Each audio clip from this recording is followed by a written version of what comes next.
আপনার থাম্বনেল কি ঝাপসা দেখায়, সিটিআর কম, ভিউজ আসছে না? আজ আমি দেখাবো নতুন নিয়মে এইভাবে ফুল এইচডি থাম্বনেল বানানোর উপায়, যাতে মোবাইল ও কম্পিউটার দুই জায়গাতেই একদম স্পষ্ট দেখায়। অনেকেই শুধু সুন্দর ডিজাইন করেন কিন্তু সঠিক সাইজ, রেজুলেশন আর এক্সপোর্ট সেটিংস না জানার কারণে থাম্বনেল কোয়ালিটি নষ্ট হয়ে যায়। আজকের এই ভিডিওতে ধাপে ধাপে আপনাদেরকে দেখাবো কিভাবে ফুল এইচডি কোয়ালিটির থাম্বনেল তৈরি করবেন। তার জন্য কিন্তু ভিডিওর লাস্টে খুবই গুরুত্বপূর্ণ একটা চমক রয়েছে।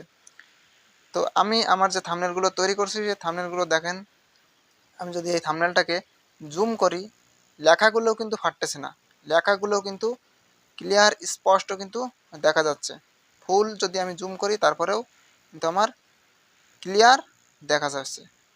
তো এই থাম্বনেলটার আমরা অনেকে রয়েছে যারা ফেটে ফেটে যায় থাম্বনেল তৈরি করার পরে।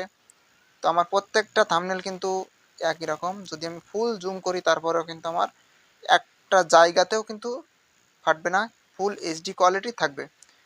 তো তার জন্য ছোট্ট একটা সেটিংস রয়েছে, সেটা করতে হবে। শুধু দুইটা জিনিস চেঞ্জ করলে কিন্তু হয়ে যাবে। আমাদের চলে যেতে হবে পিকচার ল্যাব অ্যাপসে। তো আমাদের যদি ইনস্টল না থাকে তাহলে আমরা প্লে স্টোর থেকে ইনস্টল করে নিব। তো তারপর পিকচার ল্যাব অ্যাপসের ভিতরে চলে যাচ্ছি। তো দেখেন যে আমার এই থাম্বনেলটা কিন্তু আগে একটা ভিডিওতে আমি ভিডিওর থাম্বনেল তৈরি করেছিলাম, সেই থাম্বনেলটা কিন্তু এখানে রয়ে গেছে। তো যাই হোক, এখান থেকে আমাদের যে কাজটা করতে হবে, এই যে উপরে থ্রি ডট কর্নারে এই থ্রি ডট মেনুতে ক্লিক করতে হবে। ঠিক আছে, এই থ্রি ডটে ক্লিক করতে হবে।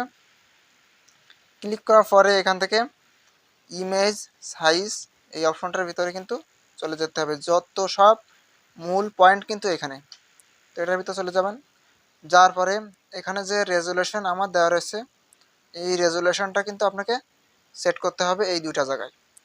তো আপনার কিন্তু এখানে 1280 আর 720 বা 760 এরকম একটা রেজুলেশন কিন্তু এখানে থাকবে। তো এখানে আপনাকে অবশ্যই কিন্তু আমি যে দুইটা ব্যবহার করছি, এই দুইটা আপনাদেরকে কিন্তু ব্যবহার করতে হবে। যদি ব্যবহার করেন তাহলে আপনারা আপনাদের যে থাম্বনেল কোয়ালিটি সেটা কিন্তু ভালো পরিমাণ একটা এঙ্গেজ হবে, ভালো পরিমাণ কিন্তু ফুল এইচডি কোয়ালিটির একটা থাম্বনেল তৈরি করতে পারবেন।